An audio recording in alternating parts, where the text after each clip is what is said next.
Hello friend, আবার একটা নতুন ভিডিও নিয়ে চলে এসেছি।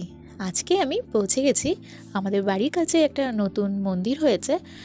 নতুন বলা ভুল হবে, আসলে এই মন্দিরটা বহুদিনের পুরনো, কিন্তু তখন এমন ছিল না। তো সেই পুরনো মন্দিরটাকে আবার নতুনভাবে তৈরি করা হয়েছে। তো সেই মন্দিরে গিয়েছিলাম। তো এটা হলো মা কামাখ্যা মন্দির, আর মা শীতলাও ছিল পাশে, আর বাবা ভোলানাথ তো ছিলই। তো এই মন্দিরে সবথেকে বেশি অবাক করা ব্যাপার হলো, এই মন্দিরে গিয়ে দেখি মা কামাখ্যার পায়ের কাছে কতগুলো খুলি পড়ে আছে বলবো, ওখানে রাখা আছে। তো ওই খুলিগুলো নাকি অরিজিনাল সত্যিকারের মানুষেরই মাথার খুলি। তো সেটাই প্রথম সামনে থেকে দেখলাম। যাই হোক, অনেক দিনের ইচ্ছে ছিল এই নতুন করা মন্দিরটাতে যাব, তো সেখানেই গিয়েছিলাম।